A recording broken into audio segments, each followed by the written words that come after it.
4월 15일 9시 40분입니다. 트럼프가 그 자동차 부품 관세 면제를 시사했습니다. 뭐 확정된 거는 아니고요. 암시를 줬는데 뭐 그럴 가능성이 있다 이렇게 보고 있습니다. 그래서 오늘 자동차 그 부품주들이 좀 소폭 상승했어요. 많이 상승하진 않고 그리고 완성차 현대 기아차도 뭐 따라서 조금 오르고 그런 상태입니다. 한 4, 5% 정도 이렇게 부품주들이 오르고 있는데요.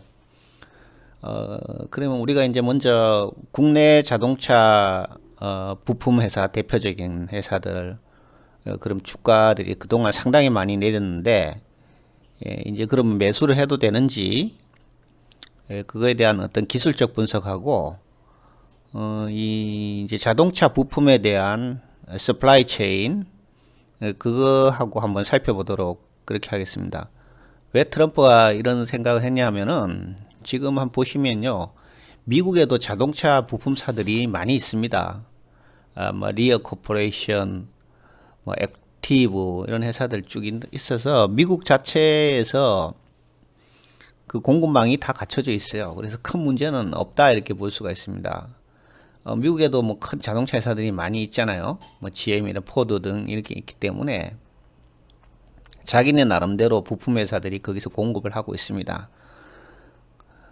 물론 이제 전기차 부분은 따로 떼놓고요. 전기차 부분은 그렇게 안 되고 있지만, 내연기관차, 가솔린차 같은 경우는 이미 이제 오랫동안 자동차를 미국이 생산해 왔기 때문에, 그리고 미국 자체 내에서도 자동차 수요가 충분하기 때문에, 부품사들이 경쟁력이 있다 볼 수 있어요. 그런데 이제 그것만 언뜻 보면은, 뭐 굳이 뭐 관세를 면제할 필요가 없지 않겠냐는 생각이 들죠. 미국 차는 미국 부품 회사들 그 부품 쓰면 되니까. 그런데 그게 아니라는 거지. 문제는 미국의 자동차 부품 회사들 자체도 그 부품을 만드는 데는 또 다른 부품이 필요하거든요. 그거는 우리나라라든지 일본이라든지 이런 또 회사에서 그 공급을 받아야 된다는 거죠. 그러니까 이 공급망이라는 것이 한 단계만 있는 게 아니고 공급자의 공급자 또 그 공급자의 공급자 이렇게 해가지고 체인처럼 쫙 연결돼 있단 말이에요. 그렇기 때문에 미국의 자동차 부품사들도 엄밀하게 보면 다른 부품을 수입해가지고 이 부품을 또 만든다는 거죠. 그렇기 때문에 관세를 올려버리면 미국 자동차에서 부품사들의 그 부품 가격이 올라가요. 부품 가격이 올라가면 완성차 가격이 올라가는 거지. 이렇게 돼버린다는 거지. 그래서 이 자동차 부품 관세 면제 카드를 지금 들고 나온 것이다. 이런 겁니다. 그리고 요즘 그 자동차의 부품에는 또 반도체 칩이 많이 들어가거든요. 반도체 칩. 그러니까 그 반도체 칩들은 외국에서 지금 많이 만들어서 들어가고 있거든. 그러니까 그런 점이 존재한다는 겁니다. 그래서 한번 보시면 한국 부품사 입장에서 보면은 OEM에 직접 납품하는 케이스가 있어요. 미국 OEM에. 이게 그러니까 1차 공급자죠. 그러니까 우리로 보면은 1차 벤더 이렇게 볼 수 있습니다. 현대 모비스, 만도, 한온 시스템, SL 이런 회사들이죠. 우리나라 그 코스피에 다 상장된 기업들이고 시가총액이 1조 이상 되는 그런 큰 회사들입니다. 그리고 현지 어떤 서플라이어에다가 또 이 납품을 하는 케이스가 있어요. 직접 그 완성차 업체에 납품을 안 하고 어떤 중간 공급자한테 납품을 해서 그 중간 공급자가 다시 포드나 GM에다가 납품하는 그런 케이스가 있죠. 그래서 한국 소재 가공업체들이 보시나 덴서, 마그나 등에 납품을 하면 이게 이제 중간 상인이라고 보시면 됩니다. 중간 제조업체죠. 그죠? 여기서 다시 가공을 해서 미국 완성차에 들어가는 겁니다. 그렇기 때문에 이쪽 가격이 올라가는 거죠. 그죠? 우리 여기 관세 내게 버리면.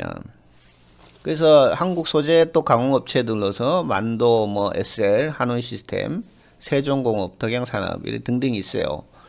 그래서 이게 공급 체인이라는 게 쭉 연결되어 있기 때문에 이제 연쇄적인 어떤 파동을 일으킬 수가 있다는 것입니다. 그래서 미국도 트럼프가 이 관세를 막 올린 게 충분히 검토를 안 한 것 같아요. 제가 보니까 자꾸 이렇게 말이 왔다 갔다 하는 것은 보면 이런 부분까지 세밀하게 보지를 못했던 것 같은 생각이 든다는 거죠. 그래서 한마디로 어떤 이 공급망 자체를 단절시키고 폐쇄형 공급망을 가져간다라는 건데, 중국을 견제하기 위해서 이게 사실 현실적으로 불가능하거든요.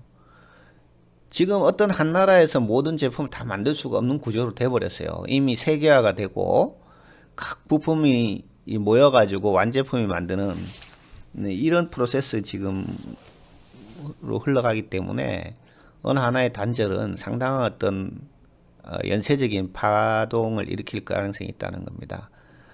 중국의 그 히토류 수출 금지, 뭐 그거 한 예라고 볼 수 있겠어요. 그래서 뭐 서로 힘겨루기를 하면서 어느 시점에 어떤 절충은 할 걸로 보고 있습니다. 자, 그래서 오늘은 우리나라 그 대표적인 그 자동차 부품 회사들 한번 살펴보고요. 주가가 많이 내렸는데 지금 들어가도 되는지 어떤 그 회사에 대한 기본적인 분석하고 그 다음에 기술적 분석, 그 두 가지 측면을 한번 살펴보도록 하겠습니다. 현대모비스, 이게 이제 4월 14일자 기준입니다. 시가총액이 21조 8천억, 한원시스템 2조 2천억, 만도 1조 6천억, SL 1조 4천억 이렇게 되어 있습니다. ROE를 보면은 9.35, 한원시스템은 뭐 적자죠, 그죠? 그러니까 마이너스 13.90 나오고 5.47, 17.4 됩니다. 그러니까 ROE가 높을수록 좋다고 했습니다. 적은 자본으로 이익을 많이 내는 회사니까. 그러니까 보시면 지금 SL이 제일 높게 나오고 있죠, 그죠? SL. 그러니까 요 SL이 지금 여러분들이 보실 때는 제일 좋다 이렇게 볼 수 있습니다.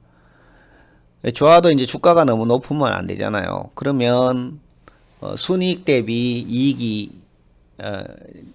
주가 대비 이익이 높아야 되겠죠, 그죠? 그 한 주당 그 주가의 가치가 높아야 되니까 그거는 PER로 본다 그랬습니다. 그러니까 이 PER은 적을수록 좋아요. 적을수록. SL이 지금 3.8로 제일 적죠. 그러니까 주가에 비해서 주가가 회사가 내는 이익에 비해서 저평가돼 있다. 이렇게 볼 수 있겠습니다. 그리고 제일 안 좋은 게 지금 이 만도죠, 그죠? 만도가 지금 제일 높게 나오고요. 그리고 여기서는 이 한원 시스템이 제일 안 좋은 걸로 되어 있죠, 그죠? 그 다음 PBR은 이제 자산 규모하고 비교를 하는 것이죠. 그런데 이제 자동차 회사의 PBR이라는 것은 굉장히 낮아요.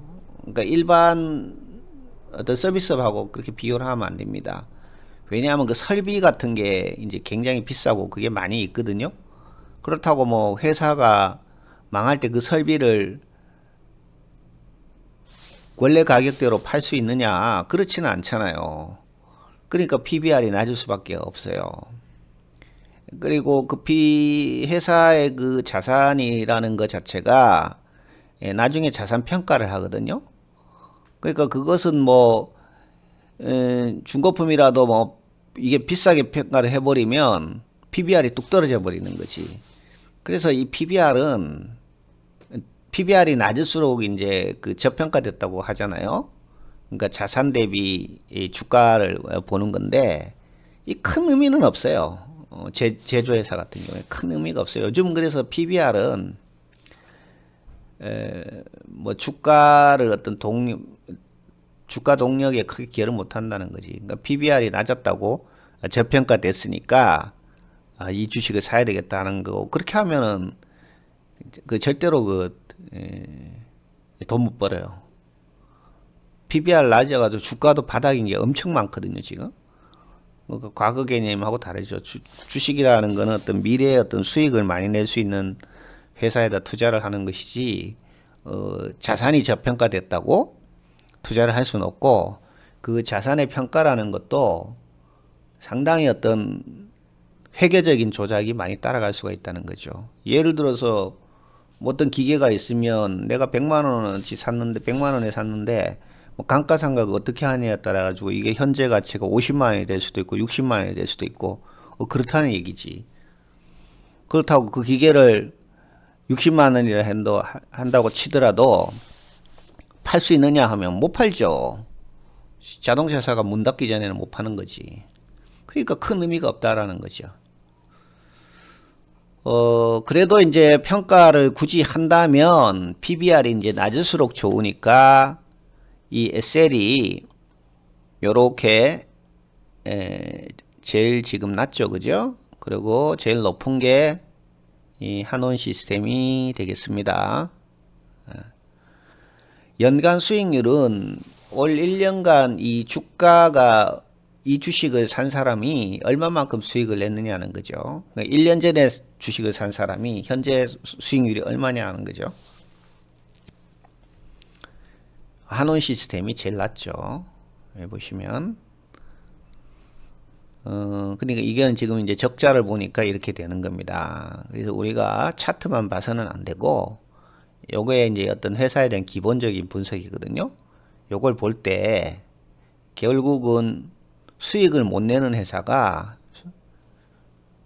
주가 역시 많이 떨어져서 손실을 본다. 이렇게 볼 수 있겠습니다. 만도가 지금 수익률이, 연간 수익률이 제일 높게 나와죠. 그죠? 이렇게 나오고. 자, 그 다음에 이 회사들의 해외 생산 비중을 보시면, 대부분의 자동차 부품 회사들이 상당히 그 해외 공장을 많이 갖고 있어요. 이거는 현대 기아차 때문에 그렇습니다. 대부분 이 회사들이 현대 기아차의 납품 비중이 좀 높다고 볼 수 있습니다. 여기 보시면 40%, 30%, 24%, 13% 이렇게 되기 때문에 현기차 가는 쪽에 공장을 하다가 보니까 상당히 많은 나라에 지금 여러 개의 공장을 가지고 있다 볼 수 있습니다. 그래서 한온 시스템이 제일 이제 해외 생산 비중이 높다고 볼 수 있습니다. 그리고 SL하고 돼 있고요. 그러니까 요거는 사실 각 공장별로 생산 비중을 우리가 빼봐야 되는데 그거는 알 수가 없어요. 지금 공개가 안 돼요. 공개가 안 되기 때문에 대부분 현기차의 어떤 생산 비중하고 비례한다고 보면 되는 거죠. 현기차에 납품을 하는 회사들이니까. 그러니까 이 부품 회사의 통계는 우리가 못 구하더라도 현기차 통계를 가지고 어느 정도 좀 추정을 해볼 수가 있겠습니다. 자, 그래서 미국에다가 과연 얼마만큼을 납품하느냐 라는 그것을 우리가 이제 알아봐야지만 이 미국에 대한 자동차 부품에 대한 관세가 이 회사들의 어떤 데미지를 줄 것이냐는 걸 추정할 수가 있는데 그 통계는 상세히 구하기가 어려워요. 뭐 회사 내부적인 어떤 자료가 되기 때문에 언론 보도 같은 경우를 통해서는 우리가 알 수가 없는 건데 이건 대강 추정해 보는 것은 현기차의 그 미국의 납품 현황 그걸 보면 안다는 거죠. 그래서 우리가 앞에 동영상에서도 현대기아차가 미국에 얼마만큼 납품을 하고 있고 그 수출 비중이 얼마냐는 것을 우리가 한번 분석을 해봤어요. 해본데 별로 그렇게 좋아 보이진 않았다는 거죠. 그러니까 아직까지 미국 공장이 충분하지를 못하는 거죠. 그리고 국내에서 많이 생산해서 미국에 수출하는 형태이기 때문에 이 관세 타격이 굉장히 크다고 얘기를 했습니다. 결국 이 자동차 부품 회사도 미국 부분에 있어서는 상당히 그 데미지를 입고 있다 이렇게 볼 수밖에 없어요. 그러니까 이 관세가 완성차뿐만 아니라 부품의 회사에도 영향을 미치고 있다 볼 수 있다는 거죠. 그래서 회사의 어떤 재무 구조상으로 보면은 요거는 이제 2024년도 데이터입니다. 그러니까 고관세가 적용되기 전의 데이터죠. 그때를 보면 지금 제일 좋아 보이는 회사가 이 빨간 게 많은 거잖아요. 그죠? SL이 제일 나아 보이고요. 한온 시스템이 제일 안 좋죠. 그죠? 현재 2024년도 데이터로 보면은 그렇다는 걸 우리가 알 수가 있어요. 자, 그러면 그 다음에는 이 회사의 어떤 주가 차트들을 한번 살펴보도록 하겠습니다. 자, 현대모비스 지금 4월 15일 오전 10시 주가죠. 오늘 3.4% 지금 상승 중이고요. 아직까지 그 MACD가 한창 여기 영선 아래로 떨어져서 굉장히 그 침체 국면에 있다고 볼 수 있습니다. 이제 윗꼬리를 계속 이제 만들기 때문에 일단 반등을 시도를 하고 있습니다. 그렇지만 아래에서 이 반등을 시도할 때는 이 거래량이 증가해야 되겠습니다. 그렇지만 아직까지 충분한 거래량을 동반하지 못하기 때문에 상승 전환한다고 현재 보기 어려워요. 일단 반등 시도 정도를 하고는 있습니다. 그래서 며칠 더 상황을 지켜봐야 되는데, 좀 다행스러운 거는 이 구름대가 상당히 얇죠. 그죠? 그래서 오랫동안 이렇게 박스권에 있으면서 다 팔고 나갔다 이거지. 지겨워서. 그런 부분은 있어요. 그게 좀 장점이라고는 볼 수가 있습니다. 하지만 완전히 지금 추세 전환을 했다 보기는 어렵기 때문에 상당히 좀 기다려야 될 것 같고요. 주봉으로 보더라도 주가가 굉장히 이런 좀 지지부진한 형태의 어떤 추세 전환을 못하고 이렇게 행보하고 있다는 것입니다. 그래서 이런 종목 가지고는 수익 내기 정말 힘든 종목이죠. 인내심을 요구하는 그런 종목이라고 볼 수 있겠습니다. 그래서 뭐 별로 그렇게 권하고 싶은 생각은 안 든다 그죠? 자, 그 다음에 두 번째 한온 시스템. 이 재무적으로는 굉장히 제일 안 좋다 그랬잖아요. 주가 역시 마찬가지로 지금 주봉을 보더라도 뭐 엄청나게 이렇게 내렸고요. 월봉을 보더라도 뭐 끝없이 내리고 있는 이런 상태죠. 그럼 지금 일봉인데요. 일봉은 지금 올라가려고 이렇게 모습을 보이고 있어요. 후행스팬도 상승으로 돌았고요. MACD도 지금 마이너스 200에서 이렇게 돌았죠. 그러니까 거의 이제 뭐 바닥에 도달했다 이렇게는 볼 수는 있겠습니다. 더 내릴 것 같지는 않아요. 지금 여기 보시면 이렇게 됐고요. 너무 많이 내렸잖아요. 그죠? 또 땅굴 팔 수는 있겠지만 기본적으로 뭐 회사 그 펀더멘탈이 그렇게 나쁜 건 아니잖아요. 올해 주가 많이 내리긴 했지만 기본적으로 20개국에 50개 공장을 갖고 있는 회사이기 때문에 뭐 기본은 있다고 봐야 되는 거죠. 그렇지만 보시면 알겠지만 상당 기간 이렇게 주가가 지지부진해요. 그래서 한 가지 이제 우리가 알아둬야 될 게 이 적자 기업이 흑자로 돌았을 때 주가 굉장히 많이 오릅니다. 지금 이 적자 상태로 있기 때문에 회사 사정을 조금 더 살펴는 봐야 되겠지만 상당히 많이 내렸다는 거죠. 그래서 좀 근데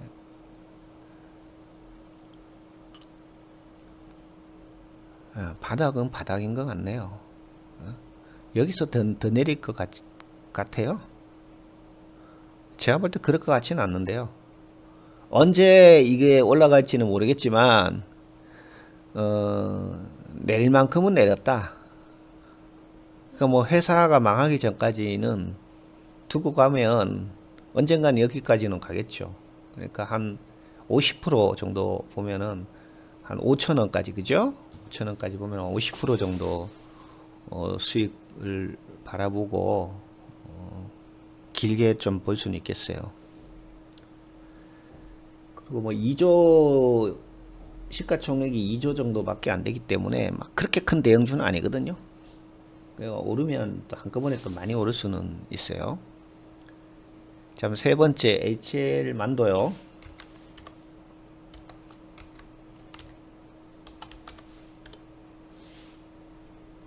자, 이것도 비슷하죠, 그죠? 한원 시스템이랑 이렇게 MACD가 이렇게 비슷하고요.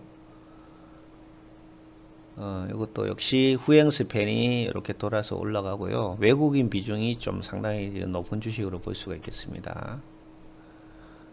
주봉을 보더라도 주봉상으로도 거의 사중바닥 만들었죠, 그죠? 사중바닥 만들었기 때문에 이것도 갈 만큼 갔다, 내릴 만큼 내렸다, 이렇게 보여집니다. 자, 그래서 우리가 그나마 이제 HL 만도가 연간 수익률은 4%로 조금 나머지 종목에 비해서 조금 좋아 보이죠. 근데 재무적 구조로 볼 때는 아까 그 SL이 제일 괜찮아 보였잖아요, 그죠? SL이 정도는. 예, 아까 지금 보시면 이 자동차 부품주 차트들이 다 비슷하잖아요. 네? 이렇게 보면 이게 계속 크게 보면 박스권을 이루고 큰 추세 전환을 못하고 있다는 것이죠, 그죠? 이거는 MACD 상으로 보면 아직까지 이 신호선을 돌파를 못했거든요.